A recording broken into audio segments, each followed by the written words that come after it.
Bonjour à tous, je suis Pierre Dubuc, donc un des deux cofondateurs de Open Classrooms. J'ai 25 ans, ça fait 13 ans que je travaille sur la plateforme Open Classrooms, qui est la plus grosse plateforme d'open education en France, en Europe et une des plus grosses au monde. Et aujourd'hui, je vais essayer de répondre à une question. La question est la suivante. Est-ce que les MOOC sont la clé pour avoir un meilleur système éducatif? Donc déjà, je vais commencer par expliquer un petit peu comment a évolué l'éducation ces dernières années. En fait, c'est assez simple, elle n'a pas évolué. Ça, c'est une photo, c'est plutôt une gravure, prise en 1830 au CNAM, à Paris. C'est un cours de chimie. C'est un amphithéâtre où on trouve un prof qui raconte son cours à 200 personnes environ. Si vous allez dans une université aujourd'hui, vous allez voir exactement le même type de scénario. Donc ce qui est intéressant, c'est que la façon de transmettre la connaissance a très peu évolué avec le temps, et toujours essentiellement sous forme d'amphithéâtre un petit peu top-down, où on va avoir un professeur qui va apporter le savoir à une audience plutôt passive, et ensuite des sessions de travail à la maison ou d'exercice. À côté de ça, on a Internet qui est arrivé il y a 15 ans, qui a commencé à révolutionner complètement un certain nombre de marchés. Donc Internet a révolutionné la façon dont on consomme de la musique. Donc pensez à Deezer, pensez à Spotify, pensez à Pandora. A révolutionné complètement le commerce. Amazon, eBay, PayPal, Alibaba. A révolutionné la façon dont on partage avec des amis sur Twitter, sur Facebook, sur tous les réseaux sociaux. Donc on voit que la vague d'Internet, la révolution numérique, passe progressivement de marché en marché. Et nous, à Open Classrooms, on pense que le marché de l'éducation est en train de changer aujourd'hui. Donc, what about education? C'est un marché qui a très peu évolué, qui est assez peu efficace et très très cher. C'est les principales dépenses nationales dans tous les pays développés. Ça coûte très cher, l'université coûte très cher, l'école coûte très cher. Et en même temps, c'est assez peu efficace. On voit que de moins en moins de gens sont intéressés. On a des problèmes d'employabilité à la fin. Donc, on voit qu'on a un système qui est un petit peu à bout de souffle. Comment Internet peut changer ça? On veut tous une éducation très ouverte. On veut que l'éducation soit équitable pour tous, qu'elle soit accessible à tous, qu'elle soit très peu chère, que tout le monde, les pauvres, les riches, les grands, les petits, les jeunes, les gros, etc., que tout le monde puisse accéder à l'éducation et une éducation de qualité. Donc on veut que l'éducation soit accessible et ouverte. Et ça tombe bien parce qu'Internet en fait, permet de faire ça. C'est un système qui est très égalitaire, c'est un système qui est très horizontal.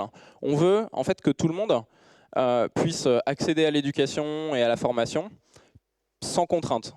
Sans contrainte de temps, sans contrainte spatiale, sans contrainte financière. C'est-à-dire que ça coûte très peu cher, voire que ça soit gratuit. Peu importe où on est sur la planète, on veut accéder à des cours, à l'éducation et à la formation. Et peu importe le moment de la journée, le moment de l'année, on veut pouvoir étudier à son rythme. On veut que tout le monde soit étudiant, tout le monde soit prof. On veut un système horizontal, on veut un système qui soit très plat. Puisque tout le monde a une passion, tout le monde a une expertise, tout le monde veut partager son savoir avec les autres. On ne veut pas que la connaissance soit dans les mains d'un groupe d'individus. On veut au contraire keep the knowledge alive. Ça veut dire il faut créer des flux de connaissances au maximum et faire circuler cette connaissance au maximum, que ça soit le plus fluide possible, et le faire d'une façon très démocratique. Donc c'est le moment, on a envie de faire changer l'éducation et on pense que cette vague, elle est en train d'arriver. C'est la révolution de l'éducation, c'est maintenant, et c'est grâce à Internet, c'est grâce au numérique. Qu'est-ce que ça veut dire la révolution de l'éducation? Le but ultime, c'est juste d'avoir des meilleurs cours, c'est juste d'avoir une meilleure formation, un meilleur système éducatif. C'est-à-dire à la fin que les étudiants apprennent mieux, plus rapidement, pour moins cher. C'est très simple. Donc, est-ce que les MOOC sont la réponse à cette révolution éducative? Est-ce que c'est la révolution? Est-ce que c'est les MOOC? Ou est-ce que les MOOC ne sont pas simplement le signe de cette révolution? Donc déjà, je vais commencer par rappeler ce que c'est un MOOC. Un MOOC, c'est Massive Open Online Course.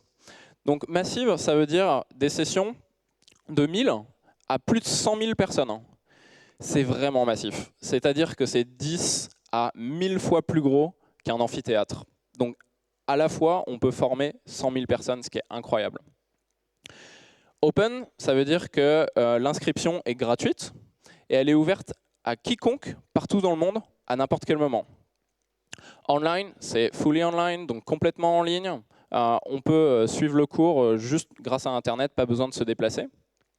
Et c'est un course, c'est un cours. Donc, you actually learn something. Ça veut dire qu'en fait, on apprend quand même quelque chose. C'est pas juste une vidéo sur YouTube avec un chat rigolo. C'est vraiment un cours avec des exercices, avec une évaluation et avec la possibilité d'avoir une certification à la fin, une note et une reconnaissance de la montée en compétences. Ça a commencé il y a environ 2 ans aux US, cette vague des MOOC, plutôt aux États-Unis. C'est arrivé en Europe il y a plutôt 12 à 18 mois. Un MOOC, à quoi ça ressemble? Un cours en ligne, en fait, finalement.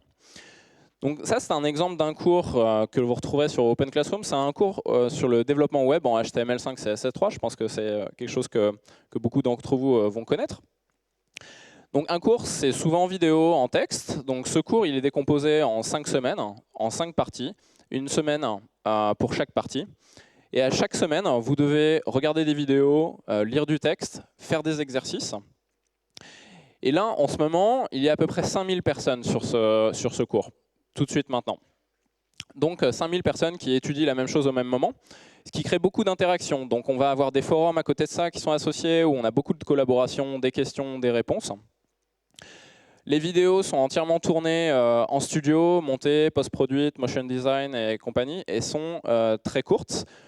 On sait que le niveau d'attention sur Internet, c'est maximum quelques minutes. Donc il faut faire des vidéos de moins de 8 minutes, sinon on perd l'attention. On a un onglet sur Facebook, un onglet sur d'autres réseaux sociaux, sur 20 sites différents. Donc il faut être très short, très timé, très ludique et très sexy. Donc l'expérience utilisateur est très importante. Donc on a des quiz associés à ce cours. Donc ça, c'est assez classique.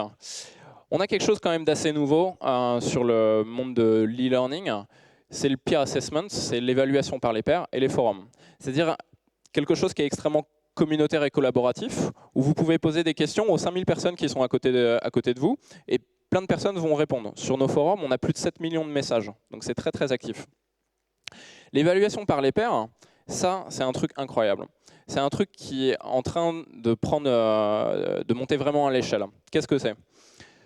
On a un problème dans l'évaluation de nos étudiants, c'est que lorsqu'on leur apprend le HTML5, on leur pose de simples quiz. C'est très bien, mais à la fin, si le type a 100% de bonnes réponses, est-ce que ça en fait pour autant un bon développeur web? Probablement pas, ça ne suffit pas. Qu'est-ce qui fait qu'un type est bon en développement web? Comment on peut le vérifier? On va lui demander de faire un site web, tout simplement. Le problème que j'ai, c'est qu'on a 5000 étudiants, disons, par mois. OK ? Ça veut dire que j'aurai 5000 sites web à corriger. Tout seul, je ne peux pas le faire. Mon équipe ne peut pas le faire. Il faudrait que j'ai une centaine de profs par thématique. Ce n'est pas du tout scalable. Donc on a créé un système qui est l'évaluation par les pairs, où chaque étudiant en fait, doit rendre son site web sur la plateforme, et en retour va recevoir 3 autres sites web de façon anonyme, avec un barème de notation qui est défini par le prof. Le prof va briefer tout le monde en disant « Ok, alors tu vas noter sur 2 la qualité des commentaires, sur 3 l'accessibilité aux personnes en situation de handicap, etc., etc. » Et chaque étudiant va devoir corriger 3 devoirs de façon extrêmement précise, extrêmement rigoureuse, avec un commentaire qualitatif. Donc ce que vous voyez ici, c'est un graphe orienté où chaque point est un devoir, chaque point est un étudiant, et chaque lien est une correction d'un étudiant vers l'autre.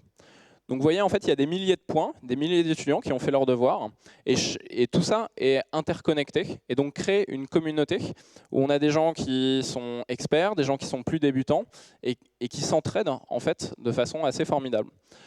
Donc dès lors qu'on a du monde, ça marche même assez rapidement, puisqu'en moyenne, vous allez avoir votre note finale, c'est-à-dire la moyenne des 3 notations, en moins de 24 heures.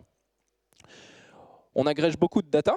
On peut mesurer l'écart type, on peut vérifier par exemple que vous n'avez pas une note qui est 8, une note qui est 9 et une note qui est 15. Dans ce cas-là, l'écart type est trop fort et il y a probablement un problème de notation. Donc on peut redemander une 4e notation pour essayer de mettre à l'écart celle qui est abusive, etc., etc. Donc c'est un système qui est super intéressant et qui est très engageant. Je vais vous montrer quelques commentaires. Un premier commentaire, donc très bon travail, il n'y a pas trop d'erreurs, tu pourrais mémoriser le pseudo que les visiteurs écrivent, mais bon, c'est juste un détail, etc. etc. C'est super bien, 7 sur 10. Félicitations pour ton boulot, bon, les dates sont bien affichées, blablabla. En résumé, super boulot, keep up the good work. Ok. Ce qui est super intéressant, c'est que les élèves, les étudiants, corrigent de la façon dont ils aimeraient être eux-mêmes corrigés. C'est-à-dire ils sont extrêmement verbeux, ils sont très qualitatifs et ils sont surtout extrêmement motivants. C'est-à-dire même dans des notations où la note est très mauvaise, il met par exemple 2 sur 10, l'étudiant naturellement va dire bon, t'as pas pu finir peut-être, mais c'est pas grave, continue, ce point-là tu l'as bien réussi, vas-y tu vas y arriver. Et ça, c'est très important. C'est la motivation des étudiants est meilleure grâce à ce système de peer assessment. À la fin de chaque MOOC, vous pouvez obtenir un certificat de réussite.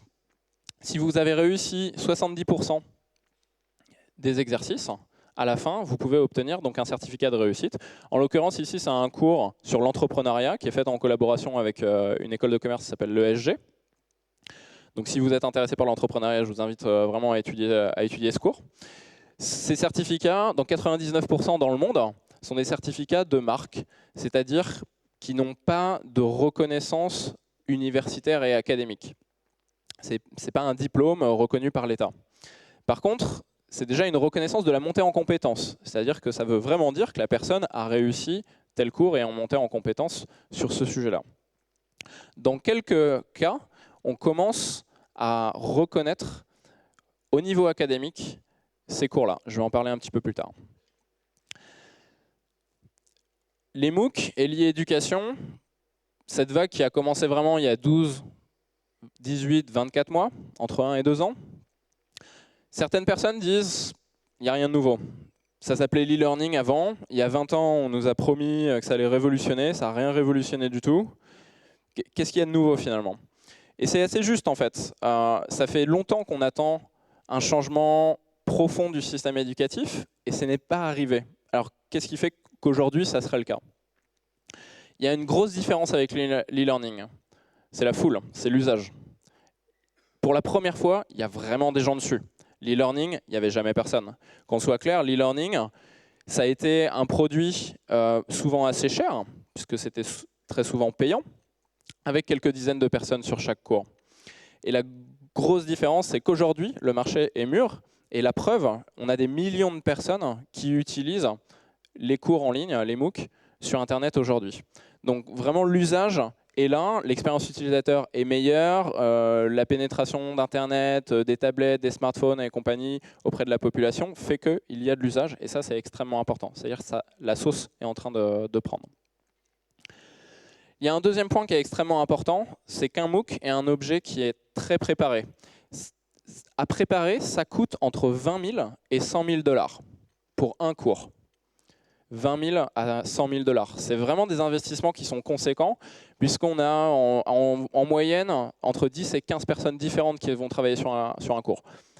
Un prof ou plusieurs, ingénieurs pédagogiques, caméraman, réalisateur, motion designer, post-prod, UX designer, etc., etc. Donc c'est énormément de travail. Il y a beaucoup de préparation, ça prend entre 3 et 6 mois. Et ça implique de préparer un scénario, un storyboard, une histoire à raconter tout au long du cours pour que les gens restent engagés sur le cours, puisqu'ils sont Internet, c'est ouvert, ils peuvent rentrer, sortir, fermer la fenêtre très très vite. Donc il faut un cours qui soit de top qualité, puisqu'il est visible en fait en ligne par tout le monde.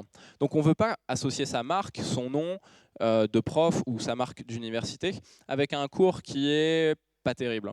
Donc on est obligé de viser vraiment la qualité, ce qui augmente la qualité générale des cours. Tous ne sont pas parfaits, mais clairement, la tendance, c'est d'aller vers des investissements qui sont de plus en plus lourds pour aller vers des niveaux de qualité qui sont très très bons. On nous dit souvent, pour la première fois, j'ai un cours qui est logique, qui s'enchaîne, qui s'emboîte, où on voit que la partie 2 est cohérente après la partie 1, qu'on a bien défini les termes en amont, qu'il y a une pédagogie, une ligne éditoriale qui est logique, visible. Et c'est très important, c'est qu'il y ait cette pédagogie, que les gens comprennent et qu'ils prennent plaisir à apprendre. Donc ça, je pense que c'est un gros changement aussi avec l'e-learning. Un deuxième commentaire qui revient souvent, c'est au sujet des taux de réussite des cours. Aux US, en moyenne, un MOOC est réussi par 1 à 5% des étudiants qui ont souscrit au cours. C'est très peu en fait. Donc ça veut dire que sur 100 000 personnes, on va peut-être avoir 1000 personnes qui réussissent le cours. Donc la réaction naturelle, c'est de dire, en fait, les MOOCs, c'est un peu nul en fait.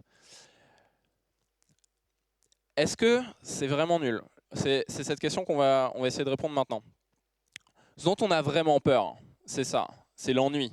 C'est-à-dire la personne qui décroche parce qu'elle ne se sent pas intéressée par cette thématique, parce que les supports de cours, les vidéos ne sont pas engageantes, elles sont de mauvaise qualité, et donc je ferme la fenêtre.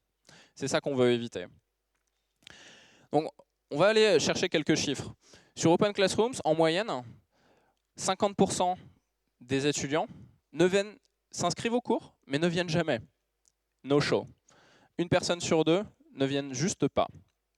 42% font les quiz, 15% font les projets, donc avec l'évaluation par les pairs, qui sont des choses beaucoup plus longues. Quand je vous dis de créer un site web, ça va vraiment vous prendre plusieurs heures.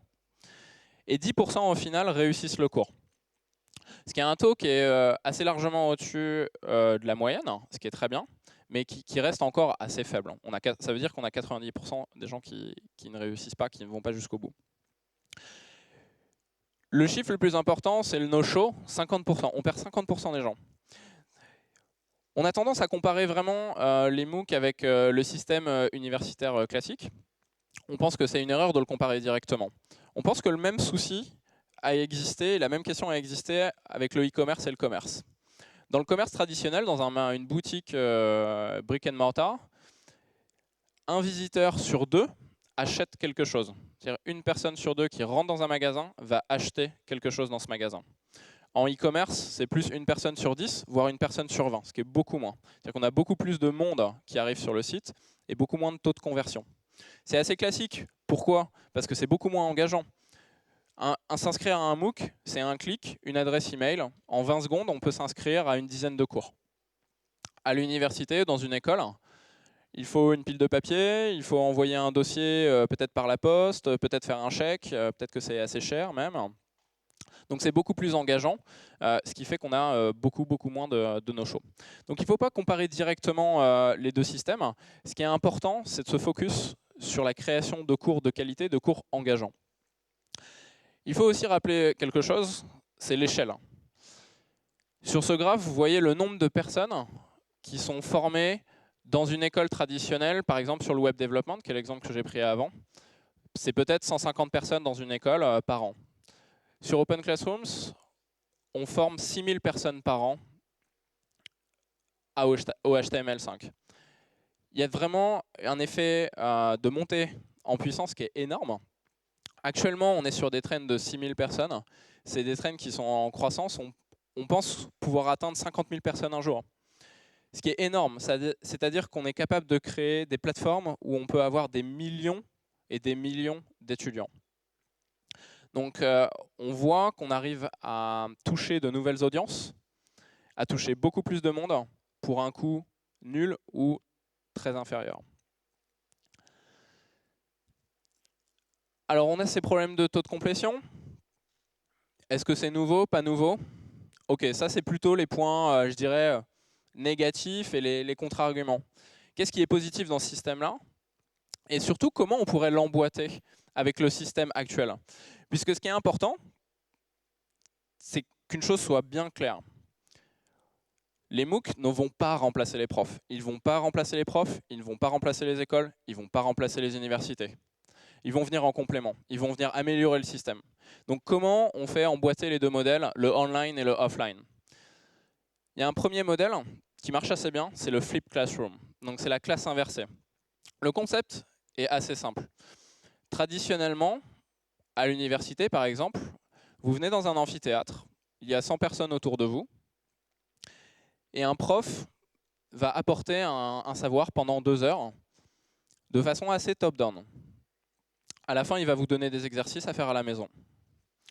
La classe inversée, on retourne ça. À la maison, vous allez suivre le MOOC. Donc vous allez lire le contenu, regarder les vidéos, faire les premiers exercices. Et en classe, on va être vraiment à faire les exercices, des projets, des débats, des jeux. Donc quelque chose de beaucoup plus collaboratif, où il y a des interactions, où on est plutôt dans une salle de classe horizontale plutôt que dans un amphithéâtre, et où le prof va avoir un rôle de coach, de tuteur, et non pas d'apporteur de savoir. Ce modèle, ce n'est pas juste une utopie. Aux US, il y a des milliers d'écoles publiques élémentaires maintenant qui fonctionnent sous ce modèle-là, avec grand succès, parce que les étudiants sont plus performants, plus contents. Et ce qui est intéressant, c'est que les profs aussi, puisque de cette façon-là, ils apportent la plus grande valeur ajoutée en fait. C'est vrai que c'est un petit peu lassant parfois de répéter le même cours pendant 10 ans d'affilée. On leur a demandé de faire de plus en plus de cours à des classes de plus en plus grandes, avec de moins en moins de budget, d'aller de plus en plus vite.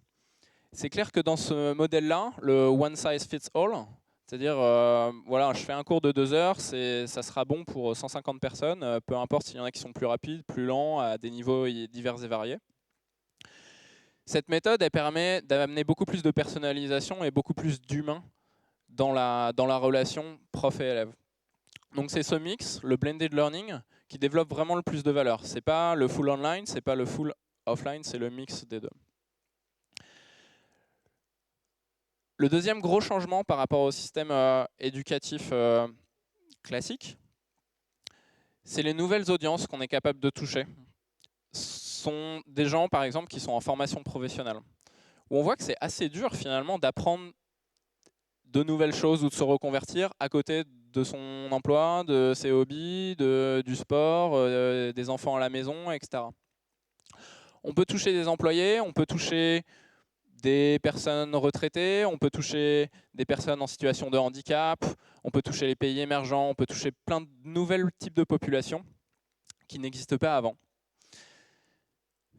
Par exemple, les pays en voie de développement, sur Open Classrooms, sur un certain nombre de cours, on a 50% des étudiants qui sont étrangers. Et le deuxième pays après la France, c'est le Maroc. C'est Maghreb, c'est Afrique noire. Donc on voit que le besoin en Afrique est tellement énorme. Ils nous disent eux-mêmes, on manque d'infrastructures, on n'a pas les universités que vous avez, on ne peut pas suivre ces cours ici. Pourtant, on veut suivre ces cours. Et grâce à vous, on a la possibilité de suivre ces cours et donc de trouver un job ensuite. Ce qu'il faut comprendre, c'est que pour l'instant, je vous ai parlé d'un modèle très pur. Tout est gratuit, c'est formidable. En même temps, ça coûte assez cher. On a envie que ce modèle, il monte à l'échelle, qui touche aujourd'hui des millions de personnes, mais qui touche demain des milliards de personnes. Il faut monter à l'échelle, il faut que ça soit pérenne. Il faut que quelqu'un paye, il faut de l'argent. D'où vient cet argent? C'est quoi les business models? C'est la question que je vais essayer de répondre ici. Le premier point, c'est que le marché de l'éducation, c'est un des plus gros marchés au monde. C'est extrêmement cher. En France, c'est le deuxième plus gros budget de la nation. Il était le premier budget il y a 3 ans. Maintenant, le premier budget, c'est les intérêts de la dette. Dommage. C'est le deuxième plus gros budget en France. Et aux US, les dettes étudiantes représentent $1 trillion. C'est plus que les dettes des cartes de crédit et les dettes pour l'achat de voitures combinées. 1 trillion, ça fait 1000 milliards de dollars. Donc c'est juste énormissime. En moyenne, un étudiant américain qui fait des études de 4 ans est endetté à hauteur de 30 000 $. C'est pas très efficace. Donc là, récemment, on a eu encore les derniers résultats de PISA en France, où les écoles primaires françaises sont classées 18e sur 34 pays en maths, par exemple. Donc on voit que c'est pas extrêmement efficace. Et en plus, les gens aiment ça. Les gens s'y intéressent beaucoup. Donc il y a 8 Américains sur 10 qui trouvent que l'éducation, c'est extrêmement important pour eux. Donc c'est très cher, c'est pas efficace, et les gens s'y intéressent beaucoup, c'est très important pour eux. Donc on voit qu'il y a une très grosse opportunité pour amener un modèle extrêmement disruptif et changer le système. Il y a plusieurs business models pour monétiser un site globalement gratuit, on a de la publicité, on peut faire du recrutement, la mise en relation étudiant-recruteur, du tutoring, des livres, vendre les certificats, ou un modèle d'abonnement premium. C'est le modèle qu'on a choisi, c'est pour ça qu'il est en rouge. C'est un modèle qu'on retrouve souvent sur les modèles web. Pensez à Deezer, pensez à Netflix, pensez à Spotify, pensez à LinkedIn. C'est des modèles qui sont très scalables, où le concept général est d'avoir un prix très bas pour un catalogue illimité et toucher une plus large audience que le marché traditionnel. Qu'est-ce qu'on va voir ensuite? What's the next big move? J'ai dit tout à l'heure que les certificats, pour l'instant, étaient essentiellement des certificats de marque. On pense que ce qui va arriver en seulement 2 ans, c'est ce qu'on appelle le online proctoring. Ça veut dire la surveillance d'examen à distance. Donc sur cette photo, vous avez un étudiant qui est chez lui, en face d'une caméra, de sa webcam. Sur son écran, vous voyez en petit, il y a une personne sur un logiciel comme Skype. Cette personne, c'est le surveillant de son examen. En fait, elle est en train de passer un examen chez elle, ce qui permet de vérifier son identité. On va lui demander sa carte d'identité. On va vérifier s'il ne triche pas, on va vérifier son environnement de travail. Et on va être capable, à la fin, de lui faire passer un examen entièrement sécurisé, de créer des parcours pédagogiques de MOOC, de cours différents, qui sont certifiants, qui créditent peut-être des crédits universitaires, des ECTS, reconnus partout en Europe. Ça, à la fin, ça constitue un diplôme. Donc ça, c'est mon diplôme d'ingénieur. La question, c'est est-ce qu'un jour, ce diplôme, on pourrait l'avoir complètement en ligne? Moi, je pense que oui, et je pense que ça va venir assez vite. Et je pense que c'est ça, le futur de l'éducation. Merci.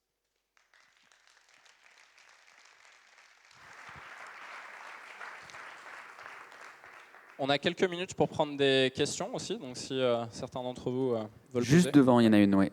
Est-ce que le micro, il y en a plein. Moi qui critiquais que vous n'aviez jamais de questions. Oui, bonjour. Quand on va sur les dispositifs comme le vôtre, les plateformes comme le vôtre, souvent les cours qu'on retrouve aujourd'hui, et d'ailleurs l'exemple que vous donnez, c'est le HTML, c'est les cours, les contenus qu'on retrouve sont très souvent orientés, c'est comme si un peu la plateforme se regardait le nombril et qu'on retrouvait des cours de ceux qui ont fabriqué le MOOC. Alors, à quand une plus grande ouverture, j'allais dire, sur d'autres domaines, peut-être même qui peuvent paraître extravagants, mais l'artisanat, la boucherie, enfin, des sujets très différents que l'informatique elle-même. C'est une très bonne question, c'est en cours en fait. On voit que dans la majorité des nouvelles vagues qui arrivent, des nouvelles disruptions, ça arrive souvent sur le domaine des techs. On voit que mondialement, les MOOC qui marchent le mieux sont des cours plutôt web development, entrepreneuriat, etc. Parce que c'est là où on a les early adopters en fait. Et c'est en train de se diffuser. Il y a aussi des barrières techniques. L'évaluation par les pairs, ça marche très bien dans le cadre du web development parce que tout le monde est à peu près capable de voir si un site web marche et d'évaluer un site web. Mais si vous voulez apprendre le chinois en ligne, que vous êtes débutant, je vais vous dire, vous devez parler 5 minutes dans un micro et ensuite corriger les devoirs des autres élèves. Vous n'y connaissez rien au chinois, la correction, ça ne va pas du tout marcher. Donc il faut inventer aussi d'autres systèmes pour d'autres thématiques qu'il faut personnaliser en fait. Donc c'est en train d'arriver. Et pour répondre par exemple l'artisanat ou la formation professionnelle plus niveau technicien par exemple, entre bac et bac plus 2, c'est des choses dont on réfléchit activement avec l'AFPA par exemple, formation professionnelle en France. Donc c'est des choses qui sont arrivées, mais qui vont arriver. Et je dirais que c'est un petit peu le next step dans la vague qui est en train d'arriver. Qui est déjà là, quoi. Voilà. Alors, question courte, réponse courte, histoire que tout le monde puisse la poser. Ouais. Oui, bonjour. Question un peu provocatrice. Qu'est-ce qu'on fait de notre armée mexicaine de fonctionnaires, de profs fonctionnaires? Comment on hack l'éducation nationale en France? C'est une très bonne question. Je pense qu'il y a un élément de réponse sur tout ce qui est la classe inversée.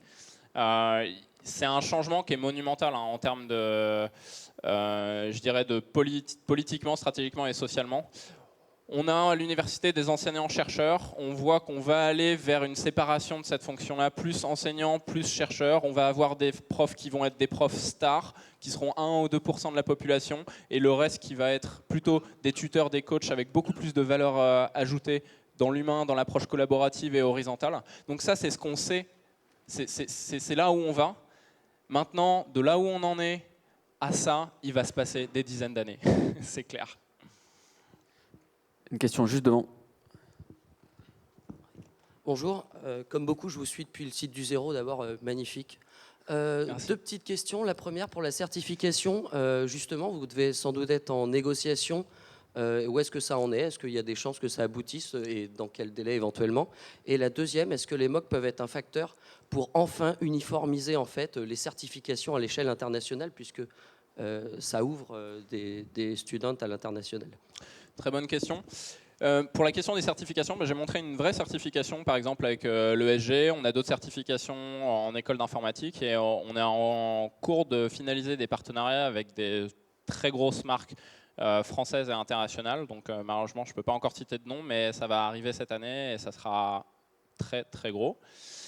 Maintenant, pour la deuxième question sur l'uniformisation des certifications, ce qu'on pense qui va arriver aussi, c'est que cette approche diplômante où on a une marque qui est reconnue, qui est je suis diplômé HEC par exemple, va progressivement évoluer dans des systèmes et des approches par compétences, donc par certification, où on va plus dire je suis très bon en web marketing et en gestion de projet et en HTML5 et en CSS3.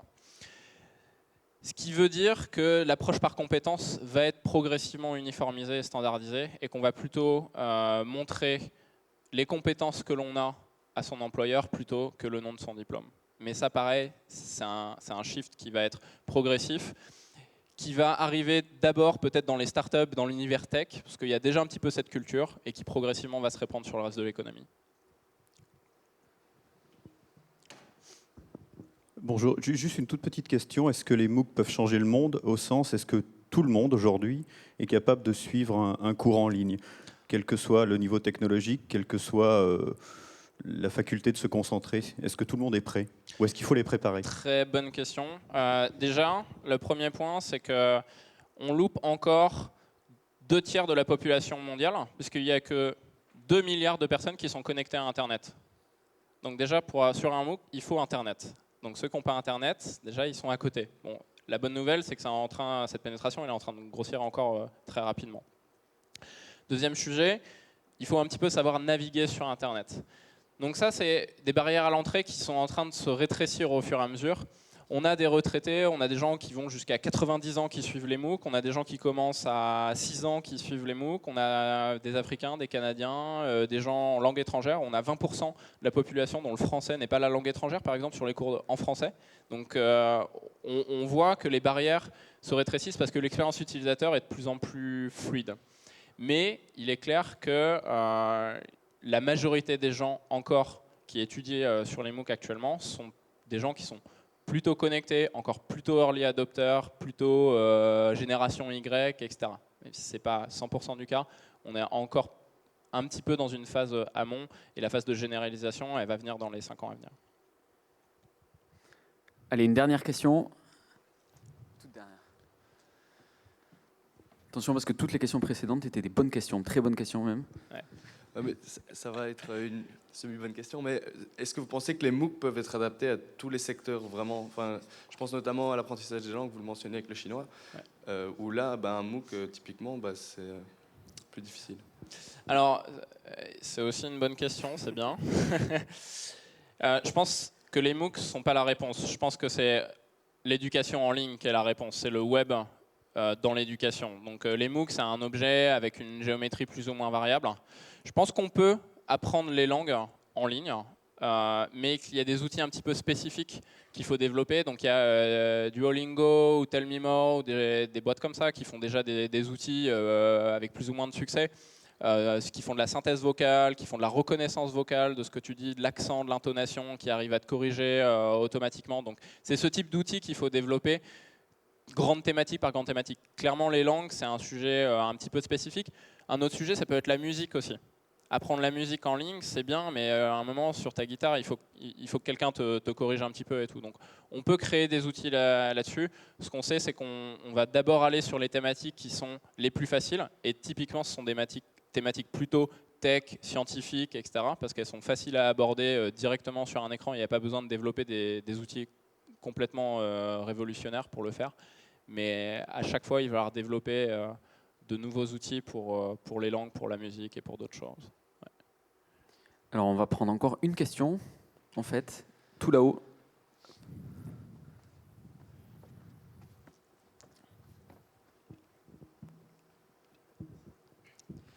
Bonjour. Moi, ce que j'aime sur Internet, c'est la pérennisation des connaissances. Sur des modèles type Wikipédia, c'est qu'on puisse arriver plus tard et retrouver l'information. Sur les MOOC, la temporalité va contre ce principe de pérennisation. Les cours ont une période limitée, sont ouverts et fermés, des sessions sont rejouées, mais si on arrive trop tard, on rate la session. Est-ce que les MOOC, quelque part, devraient un jour évoluer pour apporter des informations pérennes sur le net? Je suis complètement d'accord avec toi. Et pour information, depuis mars, on est la seule plateforme au monde qui ouvre ses MOOC tout au long de l'année, où tu peux t'inscrire tout au long de l'année et où ce système de session en fait, est automatisé et crée des cohortes de personnes qui suivent le cours en même temps que toi. Donc si tu t'inscris aujourd'hui au cours de HTML5, tu peux le faire et on va dire dans une semaine, il faudra que tu rendes tel exercice, dans 2 semaines tel exercice et tu vas être avec les gens qui sont à côté de toi. Donc la technologie permet de faire ça. Nous, on a toujours pensé que c'était un petit peu stupide de dire tout le monde va commencer le 17 septembre pour 2 mois et puis après pendant 1 an, il n'y aura plus ce cours. Parce que c'est un modèle qui est copié-collé sur le présentiel où tu as le cours de Tartampion qui va commencer le 17 septembre parce que tout le monde, le prof, les élèves et la dispo de la salle doit être calé sur un planning. Ce n'est pas le cas sur Internet, donc on a cassé cette contrainte. Vous avez été pas mal sur la question, pas d'autres questions? On me dit en coulisses que j'ai encore 2-3 minutes si besoin. Moi, j'ai éventuellement une question. Je t'en prie. Je suis absolument pas anti-américain, loin de là. Mais sur l'éducation, je me pose la question, est-ce qu'il n'y a pas un danger à ce que les plateformes américaines, extrêmement bien financées, extrêmement connues parce que soutenues par des médias à impact global, deviennent les masters de l'éducation et du coup que l'éducation soit extrêmement délivrée par les Américains? Clairement, c'est un outil de soft power qui est énorme, en France même, mais aussi dans les pays émergents. Aujourd'hui, dans le monde, il y a entre 1000 et 2000 MOOC, toutes langues confondues, ce qui est assez peu en fait, parce que c'est censé couvrir toutes les langues et toutes les thématiques. Donc il y a énormément de trous dans la raquette. Je pense qu'à terme, le catalogue, il fera probablement des centaines de milliers de cours différents. Donc on est vraiment au début. Et par exemple, l'histoire de France sur Internet, le seul MOOC qu'il y a, c'est un MOOC qui est fait par des Américains sur une plateforme américaine. Il n'y a pas de plateforme française qui parle de l'histoire de France. Donc l'histoire de France, si vous allez sur Internet et que vous voulez l'apprendre, en fait, vous allez l'apprendre avec la vision américaine, qui est assez différente si vous plongez dedans. Donc bien sûr, c'est un risque et c'est là où nous, Européens, pas seulement Français, je pense, on doit un petit peu se bouger.